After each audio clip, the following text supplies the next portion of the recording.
E dentro da série preparada pelo Novo Dia para as eleições de outubro, nós seguimos com as entrevistas com os pré-candidatos a deputado estadual e deputado federal. O convidado de hoje é o Henrique Parra Filho. O nome dele que deverá estar na urna, mas tem uma curiosidade aí. É a candidatura Cardume. Explica o que é isso, Henrique. Obrigado pelo espaço, primeiro, Anselmo, Márcia. Realmente, esse é até o quebra-gelo, a gente fala, porque gera curiosidade, né? É um modelo que no Brasil já existe há alguns anos, já elegeu deputados, deputado federal, vereador, deputado estadual, enfim. Mas em Jundiaí realmente é novo. A gente, como Movimento Cardume, lançou a primeira proposta de candidatura coletiva há 2 anos atrás para vereador. Então ele funciona assim, basicamente é um movimento, é um coletivo, que as pessoas se conhecem há muito tempo, têm confiança e combinam as ideias. No nosso caso ali no Movimento Cardume, são pessoas ligadas a diferentes pautas na cidade, que já atuaram em conselhos municipais, entidades, movimentos. Ninguém nunca se candidatou, né? Ninguém nunca tinha se candidatado, mas que a gente já se conhece há muito tempo e combina no foco em combater desigualdade e preconceito. Aí a gente fundou o movimento e esse movimento apresenta a candidatura. A candidatura coletiva, ela fala basicamente 2 coisas. Bom, você já sabe que todo mundo que está sendo apresentado como co-candidato vai trabalhar no mandato, cada um como assessoria, né? Cada um com o seu cargo, não tem essa coisa de misturar salário, que muita gente tem essa dúvida. Cada um vai ter o seu cargo no mandato. E você na campanha já está até conhecendo quem são. Conhece o histórico, a biografia, o currículo e tal. Com uma diferença que geralmente o assessor obedece, fala amém. Nesse caso não. Nesse caso as decisões importantes são tomadas em conjunto. Então todos esses co-candidatos lá vão discutir e vão debater juntos. A gente no Cardume acredita muito nesse formato por alguns motivos, né? O primeiro é que a gente acredita que a democracia ela é essa rotatividade de pessoas, ela não é essa coisa de ficar 40 anos com o mesmo nome. E ela não é personalista, ela não é essa coisa de um nome que vira o rei da coisa e depois até vira uma coisa... Temos muitos casos que vira familiar, vira grupo familiar que toca na política. E a gente acredita também que muitas cabeças pensam melhor que um, no sentido de que você consegue ter decisões mais equilibradas quando você tem um grupo pensando. Você vai ter vários pontos de vista. Então você vai tomar decisões melhores. Isso que a gente acredita. Uma pergunta com 2 respostas. Primeiro, esse movimento Cardume aqui de Jundiaí, vocês são em quantos? Nós somos em 21 pessoas hoje. 21. E por que vocês escolheram o coletivo Cardume e não outro coletivo? Cardume é o coletivo de peixe. Isso. Agora, sem desmerecer, a gente fala bando, eu sei que pega mal o bando, mas tem o bando de leões, o bando de macacos. Por que o peixe? Por que o peixe, o Cardume? Você sabe que nessa hora de escolher nome, muita coisa acontece, mas assim, com certeza o que pesou muito é que esse coletivo ele nasceu primeiro em Jundiaí. Hoje ele tem pessoas, tem de Louveira, tem a Edilene que tem história em Cajamar, a Tatiana que mora em Louveira hoje e tal. Mas ele nasceu em Jundiaí. E ele foi formado por pessoas que têm muita história na cidade. Eu sou um dos mais novos do grupo, né? Mas eu já tenho 16 anos de atuação, desde que eu comecei com o voto consciente aqui. Então são pessoas que têm 15, 16, 20, às vezes mais tempo até de dedicação para a cidade de Jundiaí. E o Jundiá é nosso símbolo, né? Esse bagre, esse peixe é o nosso símbolo. Então, a origem do nome da cidade. Isso com certeza é forte pra gente. Esse amor, essa raiz em Jundiaí é uma marca de muita gente do Cardume, minha também. Então eu acho que isso acabou pesando pra gente. E acho também que são, assim, você vê aquela imagem, um peixinho sozinho, ele parece até frágil, né? Pequeno, frágil. Mas quando você vê aquele cardume, você vê a força que aquele movimento coletivo tem. E como são pessoas que ninguém era político profissional, ou se candidatou, ou nada disso, são pessoas comuns, né? Professores, psicólogos, administradores, são pessoas comuns, que a política em Jundiaí sempre foi feita por pessoas comuns, né? A gente teve sempre esse histórico. Contador, sapateiro, no caso do Galdino. Então, Sim. são pessoas comuns que a gente, quando tá junto, sente que a gente tem força. Então, essa imagem do Cardume, eu acho que ela resume bem. Henrique, me diga uma coisa, qual vai ser a plataforma, a base que vocês, prioridades que vocês pretendem levar como defesa para a campanha de vocês? Sim. Bom, a gente só pode falar de proposta concretamente quando começa a campanha, né? Mas, como eu disse, o movimento Cardume, ele tem na vida, na trajetória de cada pessoa ali, tem um compromisso muito forte com o combate às desigualdades e ao preconceito. Isso é muito forte. E aí, cada um de nós tem bandeiras diferentes. Meio ambiente, assistência social, cultura, a gente tem várias dessas bandeiras. Assim, a gente está muito comprometido em contribuir com desafios que o Brasil tem há vários anos e que estão se arrastando por diferentes governos, inclusive. Aí, alguns deles. Tem os desafios mais recentes. O Brasil voltou ao mapa da fome. A gente hoje tem 116 milhões de brasileiros que não conseguem fazer 3 pratos de comida no dia. É só ir pra cadeia. Só consegue fazer 2. É só ir pra cadeia. Mas é que isso não é uma escolha, não é uma política pública. Então, né? mas a penitenciária, aí são 4 refeições diárias. Aí são outros problemas, né? Um outro tema. Segurança pública, mas... outra história. Mas assim, a gente não consegue... Incoerência. Todo brasileiro que ama o país, quando sabe que 116 milhões de brasileiros não conseguem fazer 3 refeições, leva a sério esse assunto. 2, tenta fazer alguma coisa para mudar. Eu tenho certeza que aqui não é diferente. Cada um de nós está doando mais, tá ajudando mais entidades. E a alimentação acho que está na Constituição, né? É um Exato, direito. é o básico. Então, esse é um problema que voltou e que a gente precisa contribuir para resolver. E as políticas públicas principais para esse assunto são no Congresso Federal. Então, esse é um ponto. Tem um desafio recente da fiscalização ambiental, que a gente tem que melhorar esse tema, porque é importante para tudo, seja para o futuro do mundo, do país, seja para os negócios brasileiros também. Tanto é que até o agronegócio já fala em alto e bom som que não é bom para o Brasil perder o controle na fiscalização ambiental. Desmatamento, garimpo, etc. Esses são desafios mais recentes que aconteceram, para dizer 2. Mas a gente tem outros. Tem um desafio de longa duração que já passou por vários governos, que é ao mesmo tempo um governo que dá muito subsídio para grandes grupos econômicos, mas que a classe média ainda está pagando muito imposto. Então é um desnível, não tem uma justiça tributária, uma justiça fiscal. Essa também é uma agenda, porque se o Brasil não voltar a investir, a gente vai ficar estagnado como a gente está vivendo já há alguns 6 anos. Mas para investir, o governo precisa ter dinheiro. Para ter dinheiro, ele vai precisar cobrar imposto. Vai cobrar de quem ele já cobra muito? Não dá. Vai ter que ter uma reforma tributária. Esses são alguns desafios que quem acompanha o Congresso, e é o nosso caso, cada um ali no Cardume, cada pessoa no Cardume, como tem um tema que trabalha, que atua, desenvolve projetos, a gente tem as diferentes especialidades. Então a gente acompanha esses debates e sabe que a próxima legislatura no Congresso vai ter muito trabalho. Se os deputados e as deputadas levarem a sério, tem muita coisa para fazer. A gente já tivemos representantes no Congresso e a sensação que dá é que é um político que, embora represente a região, é muito distante do eleitor, mesmo você tendo escolhido para te representar. Como vocês pretendem se aproximar do eleitor? É uma ótima pergunta. Eu vejo...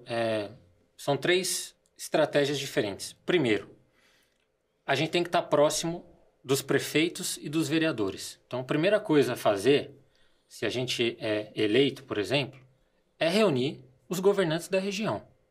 Por quê? Porque os governantes da região representam a população também. Então, você tem que reunir com eles. Aí, acabou o partido, acabou ideologia, você tem que falar assim, olha, Eu sou um elo de ligação, eu preciso ser um aliado de todas as prefeituras e câmaras. Esse é um ponto. Depois, a nossa região tem um histórico de terceiro setor, isso eu falo com tranquilidade porque eu trabalho no terceiro setor e algumas pessoas no Cardume também, muito forte. Nós temos entidades muito fortes aqui, em diversos temas. Especialmente na área assistencial, que sabe os problemas dos bairros, que atende a população. Então, você precisa estar muito afinado com as entidades, ter uma agenda fixa de conversa, de diálogo, porque elas estão nos bairros, elas estão nas cidades da região, elas sabem quais são as demandas. Esse é um segundo ponto. E aí vem o cidadão comum, que não é um político, não é um vereador, não é o prefeito, que não é uma entidade, que não é um movimento ou um sindicato, etc. A internet nasceu para ajudar muito o diálogo direto, e o Cardume ele usa muito, ele trabalha muito com a internet, mas eu trabalho no campo da participação popular, participação social. Eu trabalho num instituto em São Paulo que a gente desenvolve softwares, né? Aplicativos digitais para participação social, para governos que querem escutar a sociedade. Então, além de usar o digital, que aí é o meu trabalho, eu conheço bem, é resgatar aquele histórico, aquele bom costume de fazer audiências públicas nas cidades, com frequência. As câmaras municipais, como são um prédio público, elas emprestam sempre que é solicitado. Um bom deputado federal, se quiser e deveria, pode fazer uma agenda permanente de audiências públicas nas câmaras, justamente para a população interessada poder sempre ter um canal de diálogo direto com aquele deputado, aquele representante. Isso é melhor do que um gabinete, do que um escritório. Que fica... Porque nós somos uma região metropolitana, nós não podemos pensar que o deputado federal da região fica só em Jundiaí. Não pode ter um pensamento focado numa cidade, a gente tem que pensar a região. Você pode ter o seu gabinete, pode ter seu escritório em alguma das cidades, tudo bem. Mas não pode se limitar a isso, porque quem está em Jarinu, quem está em Cabriúva, quem está em Campo Limpo, em Várzea, quem está em Louveira, Itupeva, eles têm que ter um momento tete-a-tete, presencial, de encontrar diretamente. Então, uma boa estratégia é o ciclo permanente de audiências públicas também, usando a Câmara, fazendo institucionalmente, né? Uhum. É uma boa experiência que outros deputados, enfim, têm esse costume, e eu acho uma boa experiência para facilitar o contato permanente com o cidadão, né? Bom, pelos temas aqui abordados, todo mundo já entendeu que essa candidatura é a deputado federal. Vocês pretendem lançar candidatos a deputado estadual? Ou em forma de cardume, ou um peixe solitário, aí, como é que chama aquele que fica naquele aquarinho? O Beta. Beta. Aquele que criança costuma comprar, né? Eu tive, quando eu era criança, eu tive o Beta. É o Beta. A candidatura que o Cardume está lançando pelo PSOL é uma pré-candidatura, né? A candidatura é só mais à frente, a candidatura só confirma em agosto. Então, até agosto é pré-candidatura. É o eufemismo também, né? É uma exigência da legislação, né? Eufemismo. E aí, da Justiça Eleitoral. Então, é uma pré-candidatura a deputado federal. Na nossa pré-candidatura, são 9 pessoas na chapa, e eu representando essas outras 8 pessoas. O PSOL em Jundiaí também vai lançar uma pré-candidatura coletiva a deputado estadual. Então, sim, o PSOL aqui, esse ano, vai ter 2 pré-candidaturas, uma coletiva a federal, uma coletiva a estadual. O presidente aqui em Jundiaí é o Paulo Tafarella, né? O Paulo, exatamente. Esteve aqui, né? Já, eu vou conversar novamente com ele sobre isso. O pessoal, inclusive, que no último pleito fez bonito, né?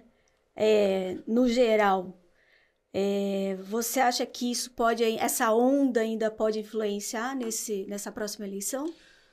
Fez bonito, foi a eleição com maior votação, né, do PSOL em Jundiaí. Conseguiu ser o partido do campo da centro-esquerda e esquerda, né? Que a gente costuma no Brasil diferenciar centro-direita, direita, centro-esquerda e esquerda. Como uma opção, foi o que mais teve votos, somando todo mundo da chapa. Sim. Mas, então assim, eu acho que se afirmou como uma opção em Jundiaí. Mas o pessoal me conhece por ser muito pé no chão, muito autocrítico e também humilde no sentido de, assim, não ficar se entusiasmando à toa. Na soma total, foram 6 mil e poucos votos. Então, assim, tem muita coisa para construir ainda. Muita coisa. A gente precisa reconstruir uma capacidade que Jundiaí sempre teve de ter uma boa situação e uma boa posição. A democracia só ganha assim. Se você só tem um grupo político na cidade, a cidade perde. Porque a democracia foi inventada para, ao mesmo tempo, ter um governo e uma oposição fiscalizando.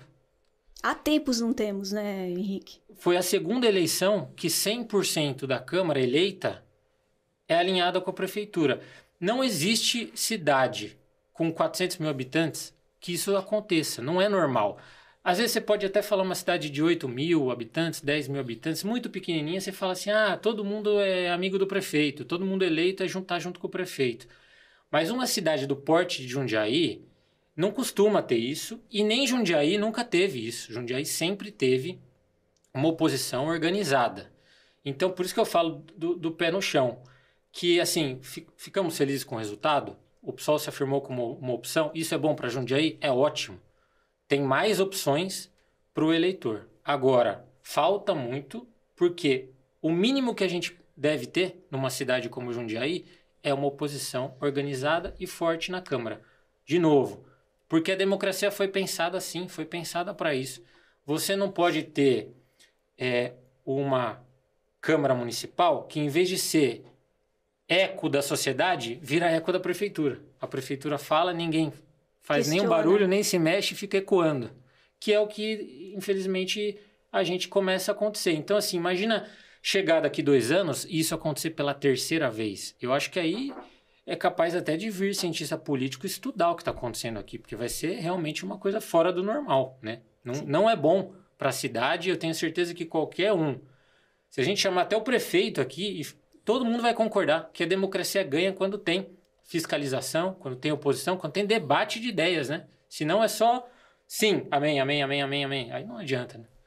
Agora, vocês aqui saem a partir de Jundiaí, que é a sede da região metropolitana, aí, que envolve 7 cidades, né? Jarinu, Campo Limpo, Várzea, Jundiaí, Louveira, Cabreúva e Itupeva. Perfeito. Bom, nós estamos sem representantes no Congresso, lá em Brasília. O povo, em geral, o eleitor, chega nessa época, ele se seduz muito por um artista que é candidato lá do raio que eu parta, mas vem buscar voto aqui. Um tiririca da vida que não serve nem para pano de chão, como, isso é opinião minha, tá? Uhum. Ele é zero, é nulo, é a mesma coisa que nada, só serve para receber salário. Vem uma Janaína Pascoal, nada contra ela. Ela fez quantos votos aqui em Jundiaí? Na casa dos 20 mil, né? E nunca mais apareceu. Aliás, nem veio pedir voto aqui. Fama. Vocês vão trabalhar para manter o voto aqui na região? Eu queria até emendar com a pergunta do Anselmo, que é o seguinte, você, inclusive, tem a experiência do voto consciente, né? Então, você sabe como conduzir tudo isso. Dá para usar a experiência que você teve com o voto consciente para tentar explicar para a população, para o eleitor, como é que se vota, né? Porque existe um jeito, né, de votar. Sim. Inclusive, o eleitor perdia aquela mania de eu não vou jogar meu voto fora. A Márcia não tem chance, eu vou votar no Henrique porque ele vai ganhar. Mas eu concordo muito mais com a Márcia do que com você. Então, todos esses fatores que fazem o voto sair daqui e ir não se sabe para onde. Vocês vão trabalhar para que ele fique na região? Sim, até é interessante lembrar desse histórico no voto consciente, porque, infelizmente, esse problema, esse comportamento, ele é antigo na nossa região. Quem é da região, quem vive aqui, quem tem história aqui, como é o nosso caso, sabe disso. Quando eu ainda era muito mais jovem, né, em 2010, no voto consciente, naquela campanha a gente fez, junto com várias entidades, Ciesp, Forces, Cúria, jornais na época, foi uma campanha pelo voto regional. Porque já em 2010, a gente olhava que em 2006, Jundiaí não tinha eleito representantes. E quando a gente comparava com São Carlos, quando comparava com Sorocaba, tinham eleito 3, 4. Então a gente falava, a gente está jogando fora, digamos assim, a possibilidade de ter representantes da nossa região, que é grande. Essa região metropolitana tem 820 mil habitantes. Se eu falar só de votos válidos, não quem faltou, votou em branco, votou em nulo, votos válidos da última eleição, 500 mil. A nossa região consegue eleger 2 ou 3 com tranquilidade. Desde que a gente tenha essa conscientização da importância de ter pessoas com história na região, que conheçam a região e que representem a região. Então, esse é um dos nossos focos de relembrar. Porque se o Brasil fosse governado apenas pela burocracia, pela regra, pelo procedimento igual para todo mundo, talvez a gente pudesse até falar assim, não vai fazer diferença. Mas não é o caso. A gente sabe que ter um deputado, ter uma deputada pressionando no tempo, às vezes é a diferença de você ter uma FATEC pequena e você ter uma FATEC enorme. Da região receber o AME 4, 5 anos antes de Jundiaí. De você receber um campus de universidade pública. Então, só pegando o exemplo de Sorocaba, que todo mundo aqui conhece. Sorocaba é um bairro bem populoso aqui de Jundiaí, né? Uma série de equipamentos que Sorocaba recebeu primeiro que a gente. Então, a gente sabe da importância de ter representantes pressionando, batendo na porta, ligando toda hora para ministro, governador, presidente. Isso é importante, faz a diferença para a região receber investimento, atenção. Então, de fato, a nossa região, eu falo sempre isso, ela, primeiro, merece representantes. Merece pela história dessa região, pela força dessa região e pela população da região. Segundo, além de merecer, ela pode ter, porque nós temos eleitores o suficiente para isso. Agora, se vocês me perguntarem se a gente acha que é capaz de sozinho conseguir mudar esse comportamento, não acho. Eu acho que vai precisar de um esforço conjunto da sociedade, não só dos candidatos, pré-candidatos e tal, mas da sociedade como um todo, de relembrar essa importância. E assim como a gente fez em 2010 e naquele ano deu certo, a cidade elegeu 3 representantes, da gente fazer uma grande campanha da sociedade. Isso não é um papel de um pré-candidato sozinho. Ele não vai conseguir. Até porque a pessoa vai virar e falar assim, mas você, é óbvio que vai falar dessa importância, você quer receber o voto, certo? Então é bom que seja uma campanha ampla, de todos. Sim. Tá, agora eu vou por um outro lado, que eu sempre briguei por isso. Horário eleitoral gratuito. Quer queira ou quer não, o candidato chega às casas. Mas tem rede social? Tem. O pessoal sabe que rede social é para namorico, para pôr florzinha, para falar bom dia, né? Bom, enfim. Sim. Horário eleitoral gratuito. Jundiaí não gera nada na televisão. Nada. Nós recebemos aqui. Eu vou dar um exemplo da Globo, tá? No canal, na TV digital agora.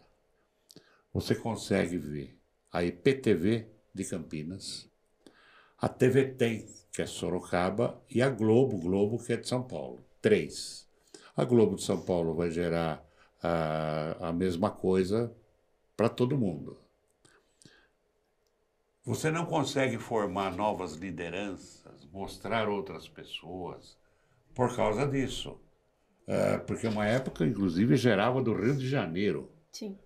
Quer dizer, Olha só. era um absurdo, não tinha TV digital, não tinha TV a cabo, nada, mas a imagem era gerada no Rio. Isso é o caso da Globo. Nós temos a Record, que também vem por São Paulo e por Campinas, a Tati Record TV de Campinas. O SBT tem a TV Vanguarda, que é de Sorocaba, e tem o próprio SBT, que é de São Paulo. Exemplo de Jundiaí, nada. Se fechasse isso, não seria mais fácil? Mas não dá, né? Eu me lembro que foi feita uma pesquisa, Fala Povo, né, que a gente chama, e a moça falou, a repórter perguntou, em quem você vai votar? Ela falou no Crespo, Olha que só. na época era candidato a Sorocaba. E agora está na cadeia. Né, mas, pois é. Ela não escolheu bem. É assim, é um absurdo, né? E o quão perigoso é você fazer essa confusão na sua cabeça. E realmente é um absurdo, né? A gente ter candidatos que nem são nossos e a gente ter essa força toda, econômica inclusive, e não conseguir. Então, você vai ligar a TV, por exemplo, você vai ter o Vitor Lipe de Sorocaba pedindo voto para você para deputado. Peraí, mas você não sabe que ele é de Sorocaba. O povo não sabe. Então, se você controlasse esse horário eleitoral aí, não seria melhor? O diagnóstico está correto, né? Vocês fizeram o diagnóstico perfeito. A influência disso no eleitor é prejudicial para os nomes que querem se tornar conhecidos, especialmente esses nomes, né? Os novatos. Exato. Então, que é o desafio da nossa pré-candidatura. Por exemplo, o maior desafio da pré-candidatura do Cardume é que as pessoas conheçam a nossa pré-candidatura. Por quê? Porque ou você tem um canal, tem a televisão, que no caso de Jundiaí não acontece, que é o diagnóstico perfeito. E aí quando a TV não vira um canal, a força econômica acaba sobrepondo. E aí quem é força econômica hoje no Brasil? Geralmente é a máquina. Quem é o candidato oficial do prefeito. Isso é comportamento Brasil, né? Não estou nem falando Jundiaí apenas, mas é um comportamento médio. Geral. Então isso favorece muito reeleições e favorece muito quem é candidato oficial. Por quê? Porque todo candidato oficial já sai com o apoio dos comissionados, fazendo campanha, já começa a aparecer em evento, muitas vezes em evento público junto com o prefeito. Então, realmente, para quem é novato ou não tem essa bênção, não é do mesmo grupo da prefeitura, fica muito mais difícil. Quem que tem furado isso? Ou celebridade, já deu até um exemplo, né, do Tiririca, celebridades, isso é fato. E aí, celebridade hoje está conduzindo para gente que é polemista. Por isso que você vê tanto debate que você para assim para ver o debate na internet, você fala assim, não estão discutindo para valer, não estão bem intencionados, não querem chegar numa conclusão, não querem chegar em algo que vá gerar resultados. É o que chamam de lacração.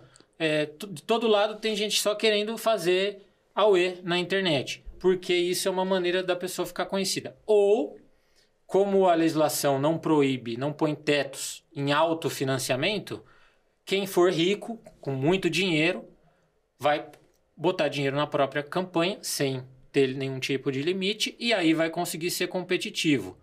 São esses os exemplos. Para nós que não temos prefeitura do lado, não temos interesse em ficar lacrando ou ficar polemizando de maneira besta. Quando a gente entra num debate é com seriedade.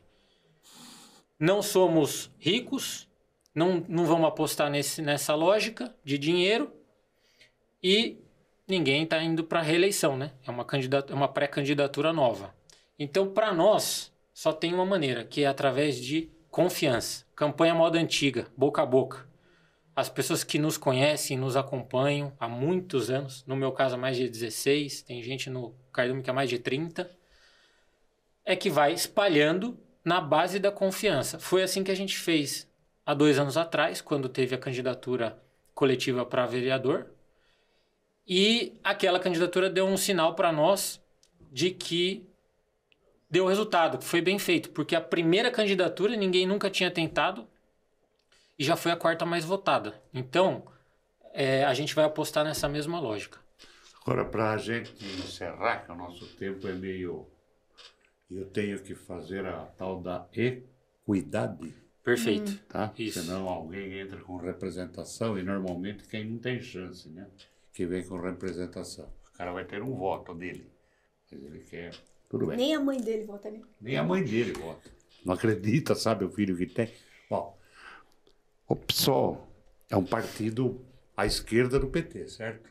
É mais radical. Vocês não acham que tem muito deputado e muito senador em termos de representação? Por exemplo, São Paulo é uma força econômica, uma força populacional, tem 3 senadores. Roraima, 3. Lá só tem garimpo ilegal, 3.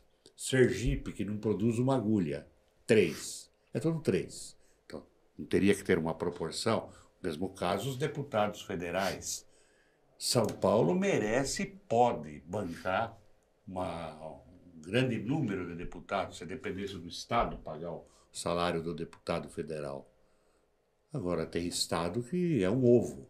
E tem também um número absurdo de deputados. Passa pelo pessoal esse resto tudo? Essa reforma política, de repente? Assim, o PSOL, ele é aquele... Eu gosto muito da frase do Boulos, que se você tem 40, 50 mil pessoas morando nas ruas e você tem equipamentos públicos que poderiam estar recebendo essas pessoas para elas não morrerem no frio, como aconteceu semana passada em São Paulo, isso é ser radical, né? Então, não, a gente fala radical assim, mais de encrenca. Né? O PSOL tem um radicalismo que é aquele assim... É o radicalismo pelo social. Tem certas injustiças e desigualdades que, como população, como povo, como seres humanos, a gente realmente deveria chegar à conclusão de que elas não podem existir. A gente não deveria naturalizar, sabe? A gente não deveria se acostumar. Banalizar. É isso. Então, essa é a inquietação. Agora, quem me conhece em Jundiaí, e por 16 anos de atuação eu conheço bastante gente, sabe do diálogo, do meu diálogo, capacidade de conversar, de ouvir. Então, a pessoa ser um pouco mais irritadiça ou não, aí é característica pessoal, não é programa de partido, né? Então, esse é o ponto. O radicalismo do PSOL é apenas nas propostas, que não dá para conviver, naturalizar, banalizar certas injustiças e desigualdades. Agora, se eu acho que é uma injustiça essa distinção, essa diferença de representantes estado por estado, a fórmula exata do número de deputados para cada um sempre pode ser aperfeiçoada. Isso é fato. Agora, uma coisa é aperfeiçoar na Câmara, que é a Câmara baixa, que a ideia, o princípio da Câmara é de tentar representar o mais próximo possível pela população. A outra é o Senado. Por quê? Porque o Brasil já teve um problema que nos levou à guerra, inclusive guerra civil, que foi o fato do Brasil sentir que São Paulo não dividia poder. 1932, 1930. Quem conhece sabe. A gente teve um ciclo de 2 guerras, coisa rara na história do país, porque outros estados sentiam que São Paulo não dividia, só governava pensando em si. Todos os presidentes eram de São Paulo. São Paulo escolhia o mineiro que ele queria. Era então, política café com leite. Quem conhece essa história sabe por que o Senado foi inventado, que a Câmara tem que representar o máximo possível. Então sempre vai caber aperfeiçoar um pouco do número. Agora a gente precisa ter uma que faz uma revisão. Uma revisão para evitar que os estados pequenos sejam esmagados. Então o Senado... ele é a representação máxima do que significa democracia, que a minoria nunca pode ser esmagada. A democracia ela é o governo da maioria obrigada a respeitar minorias. Essa é a ideia da democracia. Quando a democracia é inventada, é porque a gente percebe que governos não democráticos têm o péssimo hábito de exterminar minorias. E isso independente se é uma ditadura de esquerda, uma ditadura de direita. Então a democracia ela serve para isso. O Senado, digamos assim, é o freio democrático inventado justamente por essas questões. Então o Senado vai ter que ser sempre desse jeito. 3 para todo mundo, como uma instância de revisão, de garantir que os estados pequenininhos não sejam esmagados. Por isso que ele é tão importante. Ok. Esse foi o Henrique Parra Filho. Ele é o titular, vai ter o nome na urna, se for aprovado em convenção, acredito que seja, representando o PSOL numa candidatura a deputado federal. Muito Obrigado pelo espaço, João. Imagina.